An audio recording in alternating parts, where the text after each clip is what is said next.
Hey, so I just want to share some things with you regarding um, what's going on with me. It might not make sense right now, but it might make sense to people in the future. But I'm hoping, you know, some people out there will know exactly what I'm talking about with this. But again, this may be something that may be more relevant in years to come or months to. I mean, hoping the sooner the better. But well, I hope nobody has to experience this ever again.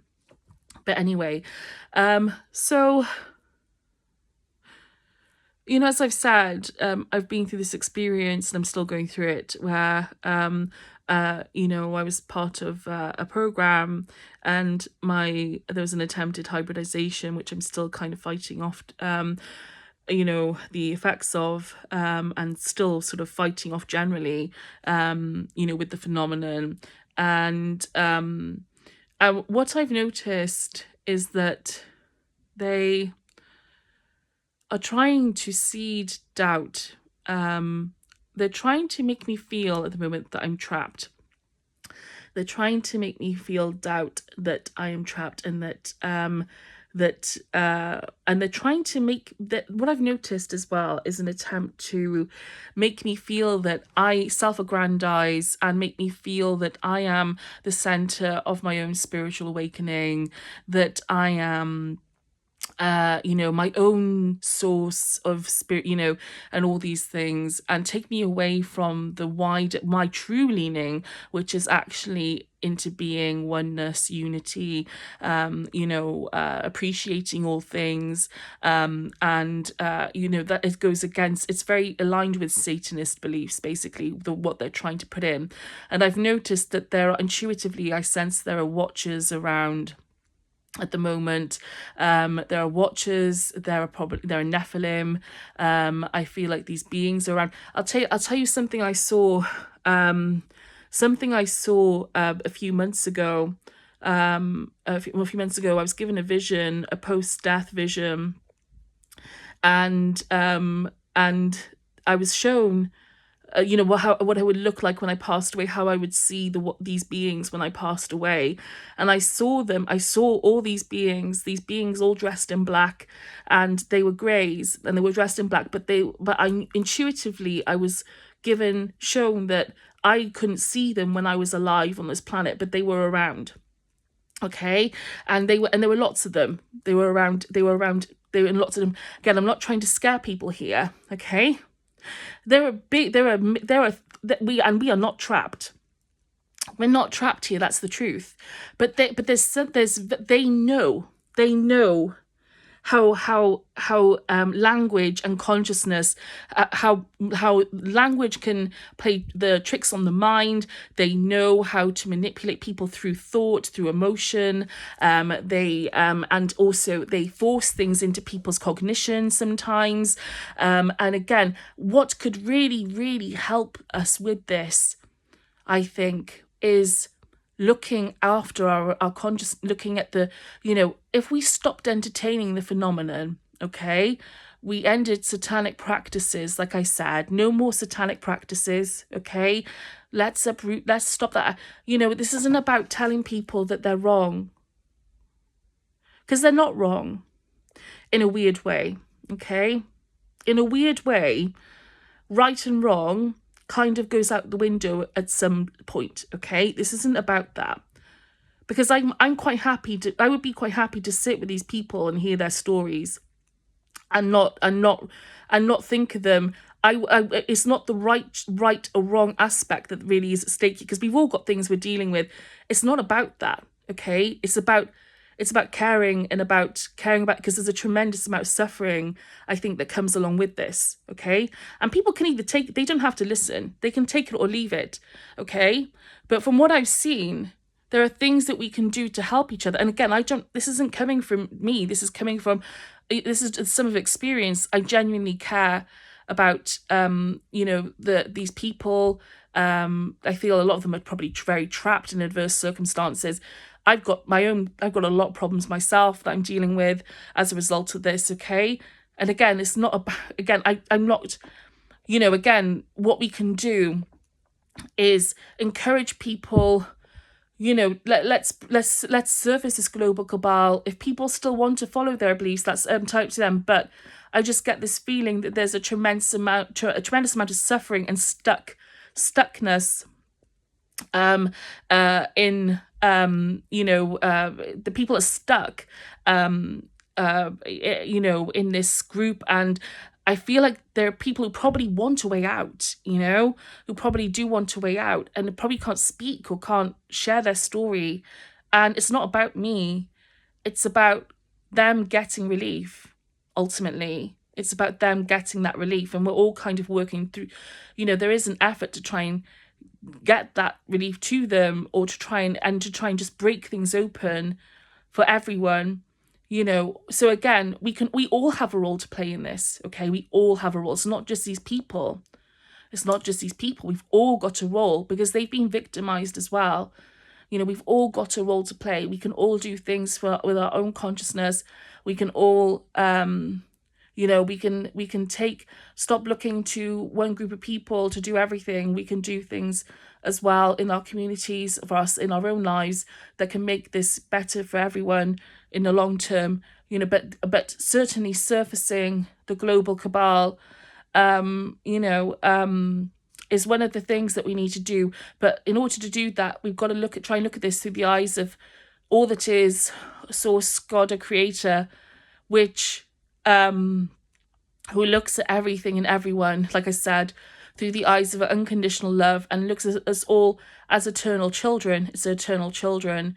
It judges. It has no. It sees you exactly as you were made, and that's in its image, so to speak. Again, I've been told that, to say that to people, because it wants it to know that you're all loved and equally, and nobody is better than anyone else.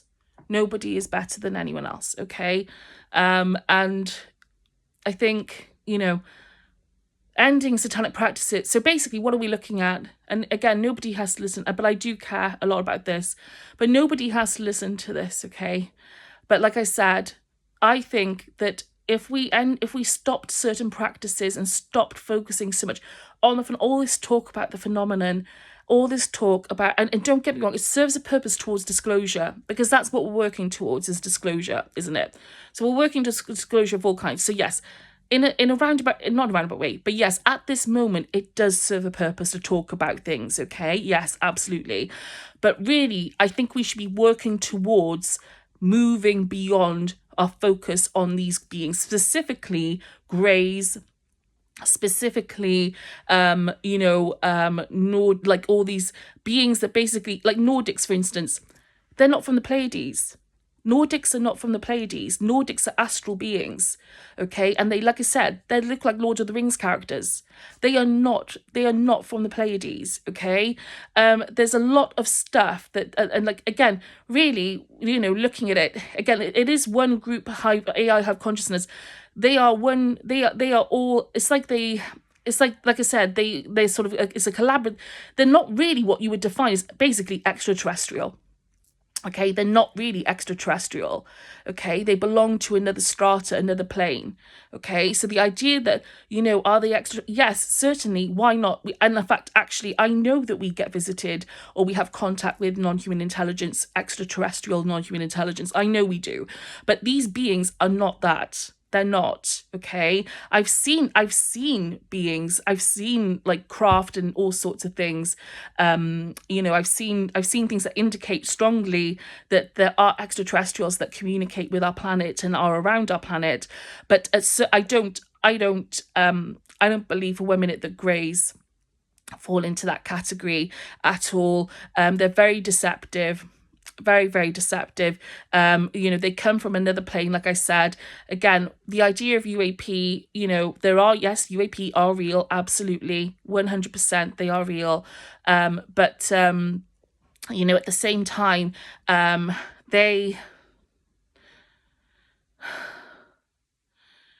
consciousness understanding is really going to be the thing that solves that puzzle. And they are astral beings. They're astral beings. They're not physical beings as far as I can see. I've had a lot of contact with them. I've not seen any evidence they're physical. I've seen that they can do things that make they have the appearance of physicality, not in themselves, but the appearance of physicality in the sense of like craft and things like that. I've seen that. But at the same time, they're still not physical as far as I can tell. I don't see that they're physical entities. I don't see it. And so in that sense, I feel like in terms of, yes, extraterrestrials, yes, absolutely. Absolutely, they do make a contact with our planet. But again, the phenomenon is a different category, and I think, and I'm open to being wrong about certain details here. I don't know everything, okay? But at the same time, I think that we ultimately, do you know what? Even if they are physical even if they're physical greys hovering around in flying saucers around our planet, which I don't think there are, okay, but even if there are, okay, let's say there are, let's for the sake of argument's sake, okay, let's say that there are, okay, even if that is true, okay, we should not be entertaining them anymore, okay, even if they're physical, which again I can't see that there are, okay, but even if that was so, I don't think, again, really, we should be looking at turning away from them and transcending their influence, okay? Just take a look at it and think, okay, we learned from that experience. They took advantage of us for some few thousand years there. But that's the end of that. We can move on now. And we are being invited to move on. We're being encouraged to move on. We're being encouraged to open out more, to see ourselves as part of the wider universe and part of a greater cosmos, to come out of fear of these beings and realize our greater place in the, to come out of this idea of soul traps and all these other things, and realize that we are part of a greater cosmos, a greater universe, and beyond, that we have a place beyond that as well. And, coming out of fear, again, is one of the main things here, is that sort of realizing that we are not, we don't look at them as gods. We should take them seriously. We should take their influence really seriously, because it's affected the lives of the quality of our human experience for a long time. Okay, it's affecting mine as I'm speaking to you right now. I am fighting, even as I'm talking to you right now, I am pushing away energies. I'm fighting off things internally. Okay, so even as I'm speaking to you, I'm trying to hold a certain ground here, okay? And again, I'm not trying to be the story, but I'm just saying that, like, it's really, really tough. And this isn't about, I just want to say again, like, in terms of and speaking of my own situation, this isn't about me being, like some sort of trying to be like a hero or anything. Quite, again, it's not, because I recognize like my place in things, very well. This should be seen as a human rights issue. Okay, this shouldn't be seen as like, oh yes, and this should be, forget all that. Like, this should be seen, why does our predicament, our consciousness predicament, should be seen, hopefully, or could be, okay, as a human rights issue, okay, which it is. Okay, we should be, like, we could be, and it's, again, not about, like, people, I tell you what, people are doing their best to live their lives. They're doing their best, they're doing incredible, and they're loved so much. Everybody is loved unconditionally. Nobody should have to go through the sort of suffering that myself and other people have been through. Nobody, okay? Nobody should have to go through that. Nobody, okay? And everybody has a part. Everybody's life is treasured. Everybody's life has meaning and details. Again, it's not about who has what and when. It isn't. It's about the greater picture, it really is. It really is about that, okay? I absolutely believe that, okay? So I think, again, if we can try and keep that in mind, let's do that. But we can do things on the ground with our consciousness. We can do things that can make this a lot easier on ourselves. And a lot of that has to do with identifying the influence of these beings, ending, if we can, occult and satanic practices, and also looking beyond, turning to God, all that is, seeing our place in the cosmos, seeing ourselves as part of a vaster universe, much vaster, seeing ourselves as interconnected with all things, not just on this planet, but beyond this planet and all that is. And also giving each other compassion, grace, hearing each other's stories. It's not going to be something that can be done overnight, but, certainly there are things that, we can bring forward that can certainly, relieve that suffering and raise our prospects of ending these trauma cycles permanently, which I know that so many people out there want to do. So many people want to do. So many people are trying to do that right now, and again, we can all play a part. We can all share that burden together. This idea of power is an illusion. The idea of power is actually an illusion, because nobody can do anything all by themselves. Nobody is completely self-sufficient. No one person. We're all interconnected. We're all reliant on air, water, food, parents to bring us into this world. All these things. We're not self-contained units. Nobody can get through this life by themselves, and so in that sense, nobody is above the rest. Nobody can wield power or authority over anyone else, if you look at it that way, okay?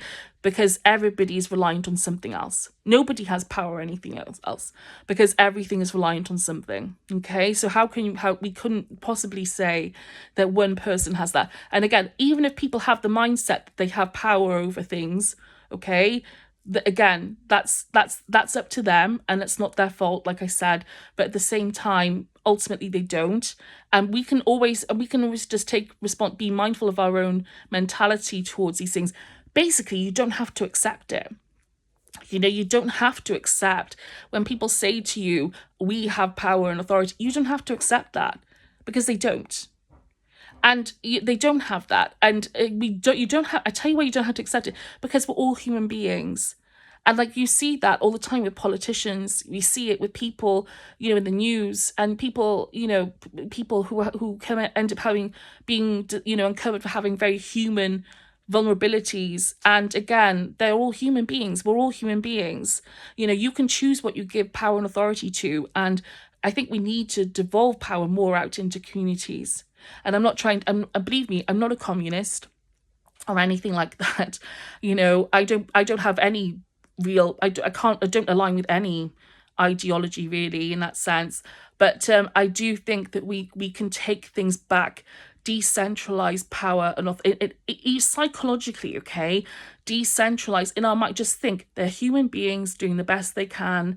We can help each other. We can help them do what they do as much as they are helping us do what we do. And nobody has a smaller part to play than anyone else. Okay, everybody's role is significant. Nothing is not significant, and that's the other thing to get rid of, I think, perhaps, is the idea that that nothing is insignificant, that people's lives, that there's a meritocracy, or that everybody's life is, there are people's lives that are worth more than others. It isn't. That's not true. There's nothing worth fighting for if that's the case. And then also, I was going to say, the idea that we make mistakes, forgive me, the idea that we make mistakes is something else. We don't stop learning after we leave school. We don't stop learning. We make mistakes throughout. People, careers, make mistakes. It doesn't matter how high status they are. It doesn't matter how high status they are. It doesn't matter how high up the pecking order they are. Everybody still makes mistakes. And that's not their fault that they're high up on the pecking order and they make mistakes. It's not their fault, because they're human beings, So I think, again, I think, like, trying to sort of cleanse ourselves of some of these beliefs that, again, that, because people have that power and attention and acclaim, and they have money and things like that, and things you're taught to envy, which really is an illusion. Okay. It's an illusion. It's an illusion. Okay. That, you don't have, again, we can choose and turn our way from that. Just think, okay, well, that's their life. I mean, there's nothing to envy about that, really, if you actually break it down. Okay. Because that's not what matters in the end. But, but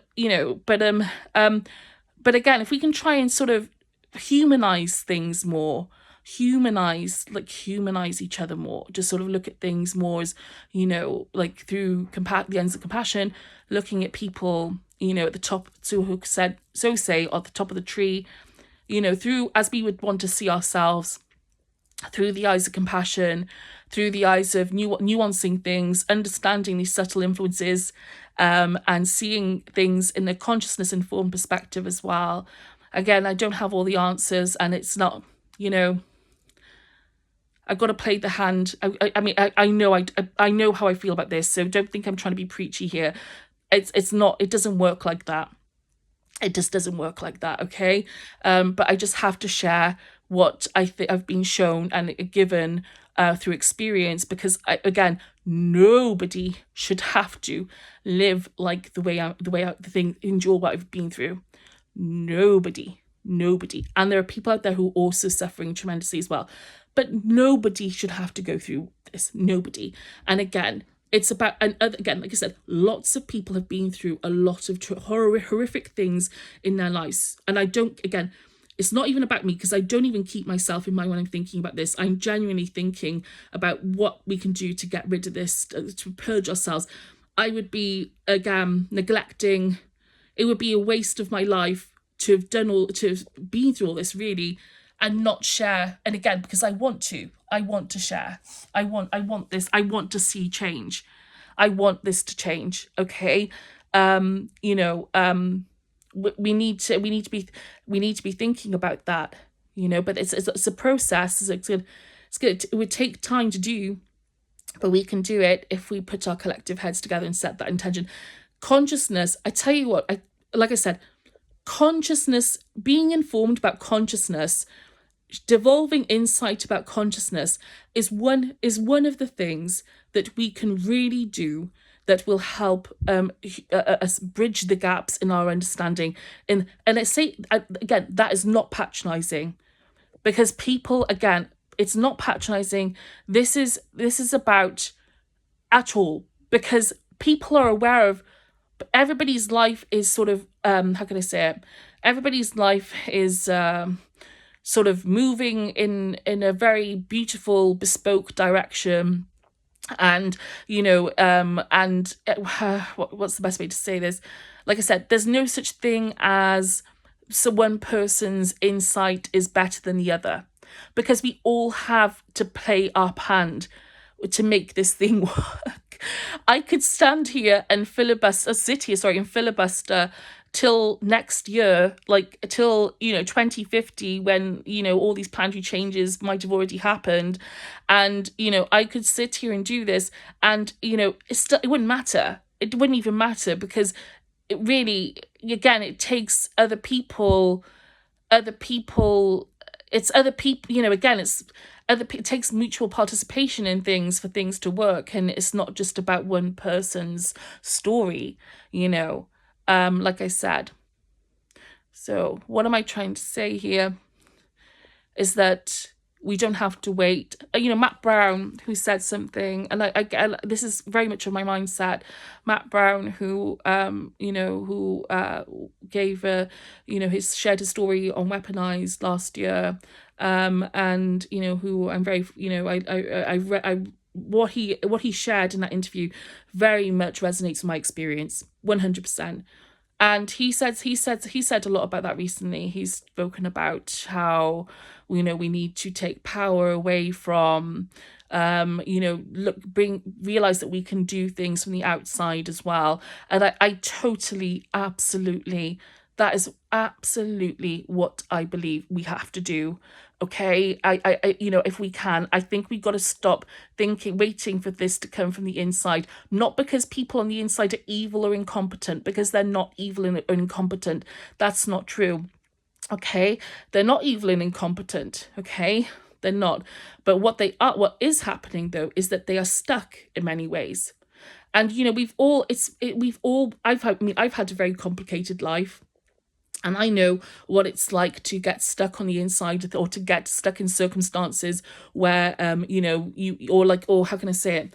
You make decisions, and again, you are where you are. Okay, basically, okay, you are where you are, and it can't be any other way.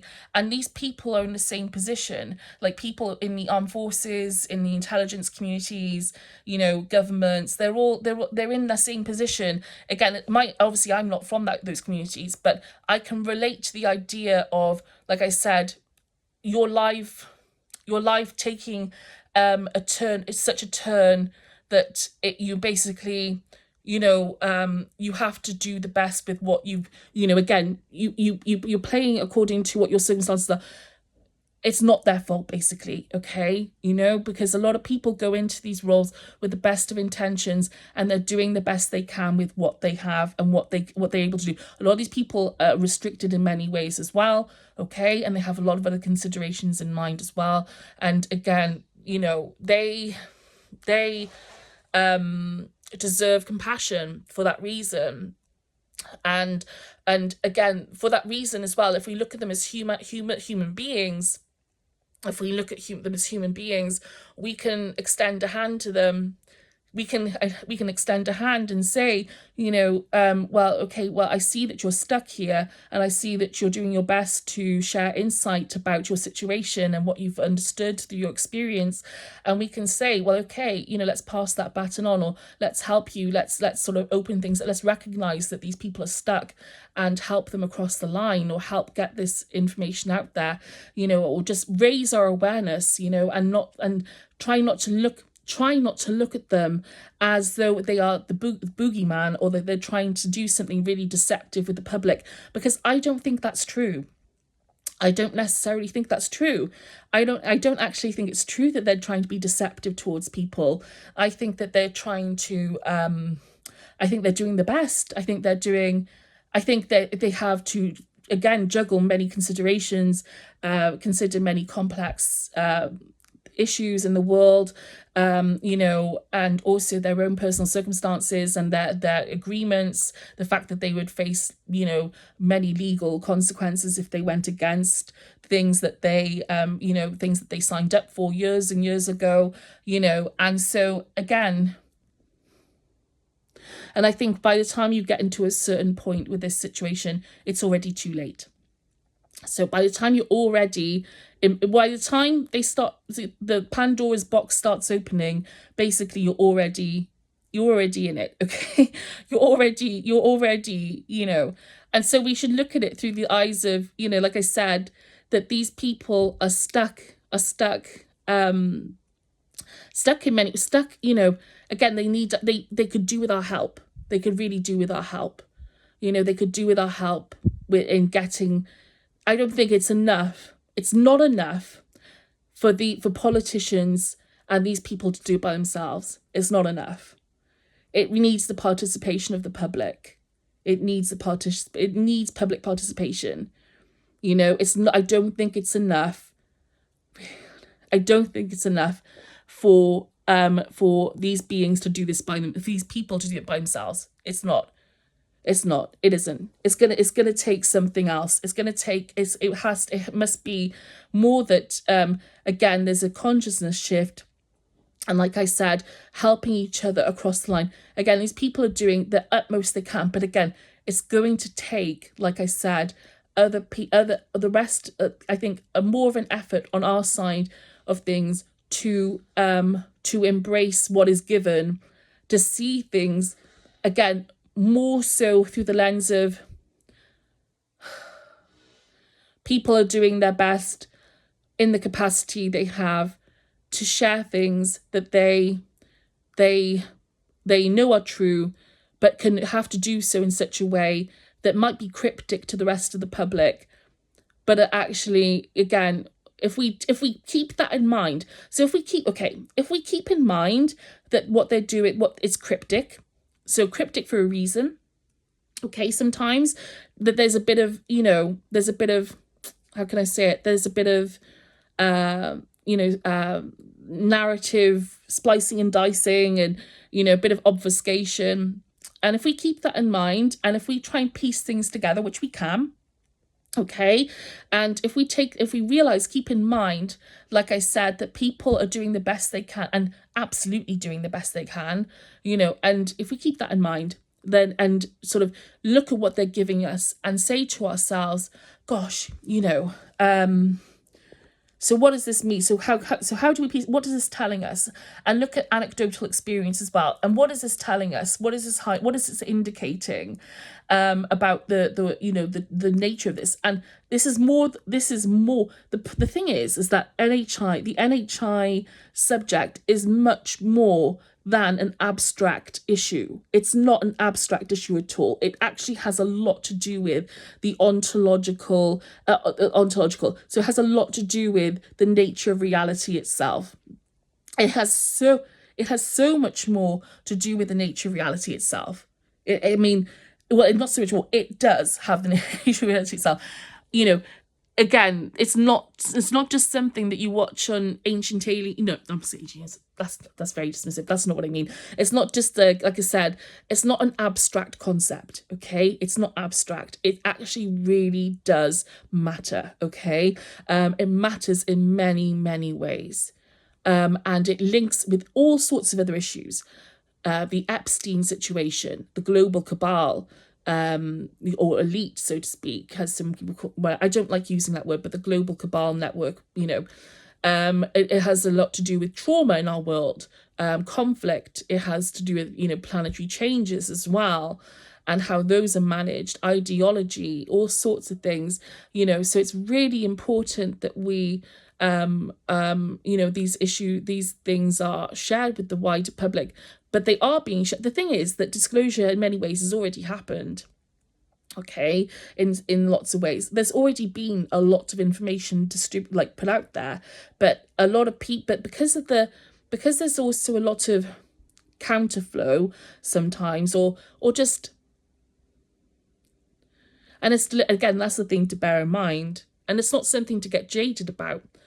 I found it's something to look at and think, you know what, again, not to take personally, not to think, oh, that person's really evil because they said something that might not be true, but more the sense of, well, that person is probably doing something for a reason.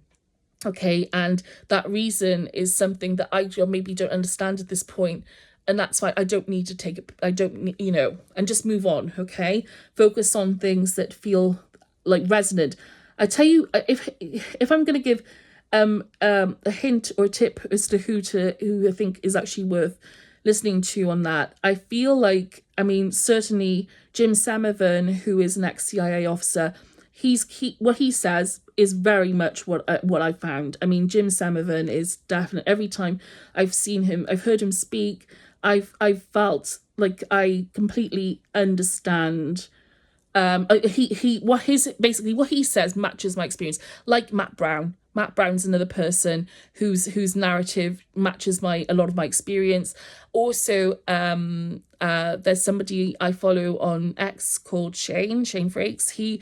What he has shared, if it weren't for him, I would not have put so many pieces of my own situation together. What he says is very suggestive, very, very telling about what is going on out there. And he deserves much more recognition. His account, I wish he had more attention on it, because of the fact that, what he shares there is very, very, puts a lot, it gives a lot of, how can I say it? It gives a lot of detail. There's a lot of finer detail in what he shares that actually, puts more of the scientific side of the consciousness and scientific side of things in, you know, in that sort of, okay, it adds those details basically to the picture, and it actually it shades them, it sort of nuances the whole thing. And so it's and I think the combination, if I could merge their sort of, if I could merge them, and also what, you know, Timothy Alberino, was Alberino, forgive me, but what he says about Nephilim as well, you know, Nephilim, his account about Nephilim, what he shares about Nephilim, these astral you know, these beings, these entities, you know, who else? There are a few people I can think of whose accounts have helped me along the way. I mean, again, but I think if we're talking about the complete, like a good, if you want a good sense of what it looks like, again, I would, if I could sort of merge those three people's narratives together. And yes, certainly, I hope that what I share is actually, you know, it could help someone out there someday as well, you know, from my experience, not because, again, but because I believe what I'm sharing is true and accurate, okay? And I think that it adds, it, you know, I believe my story, I know that my story is, you know, is I know, there are not, I don't know don't get me wrong, I don't know everything, like I've said, but I believe I know what I've experienced, okay? And so if I could sort of merge the sort of four things, the account, and other people's as well, there are other people, like I said, who I think, actually looking again, other people as well who've spoken about the technological side. So people who've spoken about advanced technology, like Palantir, you know, and the use of advanced technology. Again, there are so many other companies that have been involved, so many other businesses that have been involved, you know, again, it's not about them even. I'm not even targeting those people. I'm not even targeting those people at all, okay? Don't get me wrong. Like Peter Thiel and Alex, all these people, and I'm not, when I mention Palantir, it's just from personal experience as well, all right? I want to make that clear, okay? So I'm not actually relying on anybody else when I'm saying that, okay? It is literally from intuition and sort of looking at other things as well.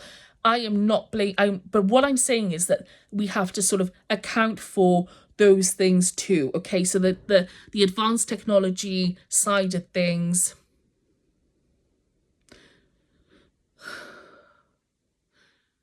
the Epstein emails are a good guide as well. If people actually look, I tell you what, if you actually looked at those, so all the people I've mentioned and more, okay, there are more out there as well who are sharing things, okay? In fact, there's think about it, there are so many things that we could cite a reference that add texture to this narrative. And so if we could sort of look at all those things, so put them all together, and then also look at the Epstein emails, look what's being released from the Epstein emails, look at what that hints at. So interest in consciousness, interest in technology, so look at all those things, okay? Merge all that together. It's all going to paint you a very good picture, all right? It's going to give you a very good understanding of what this actually it looks like. It's not going to give you all the details because that's impossible. I don't have all the nobody has all the details, nobody, okay? But what it will give you is a complete picture. Oh, not complete picture, a very good sense of what this is about, okay, and what's involved here. And a lot of it has to do with, yes, consciousness and technology and divination and secrets. Yes, it does, absolutely, okay. But in terms of understanding the phenomenon, and again, there are details, like I said, I'm happy to be wrong about, and I can't account for every single last thing, okay?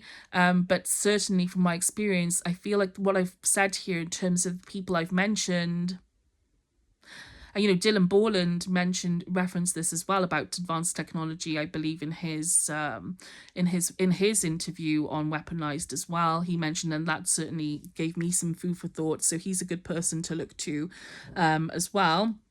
Okay, and so again, what I guess what the point is here, and this is going on much longer than I thought it would. I was gonna started off doing this.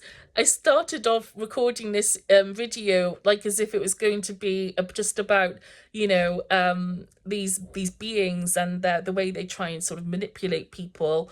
But you know I think it's sort of turned into something else. But yeah, if you have a look at all those people and more, and open out more, is because there are people out there who are doing much more, much more as well. Again, I can think of people that I want to mention, but I'm not going to, because for various reasons. But there are and maybe I will at some point, maybe I will, okay, but I just, again, not this very moment. But there are lots of people out there who are sharing really, really good information, really good information, okay. Really, basically information is out there. It really is. Like, there's not much more that I think that we need to be looking at with UAP. There's not much more that, like, the clues are there. There are clues. I can't see again, don't get me wrong, in terms of finer details, and yes, that in terms of craft as well, there is an aspect to that I am I've kept to the side a little bit, okay? Because there are things that I've seen that, that I kind of want to, explore another time, okay? And I might share, okay?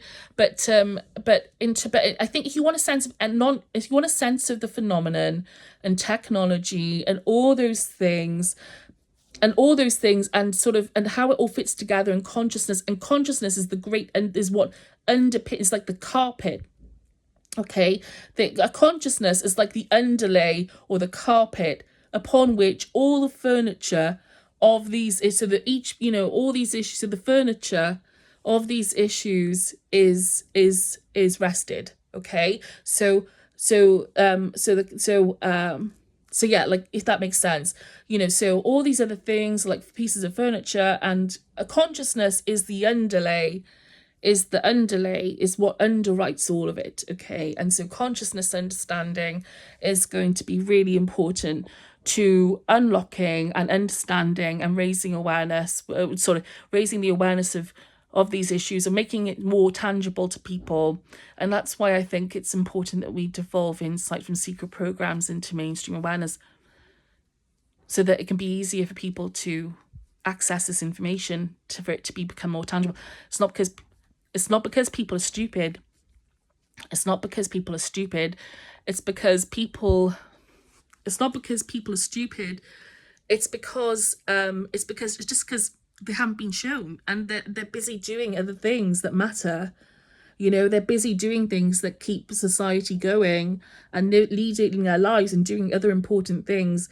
And it's just because they haven't been, it's just not come across their lap, So again, it's not about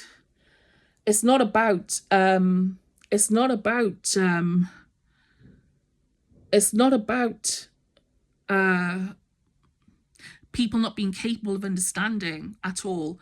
It's just a matter of awareness. It's a matter of awareness. Okay, it's just a matter of awareness, it's nothing to do with people's competency or ability to understand these issues at all. Like I said, it's just a matter of awareness, okay? So yeah. So thank you. Again, we for nearly 45 minutes into this, not what I thought it was going to be at all, but it's probably a good sort of place to end this video. I feel like I've covered almost everything that I want to at this point, but hopefully it's been helpful in some way to someone out there. So thank you so much. Take care.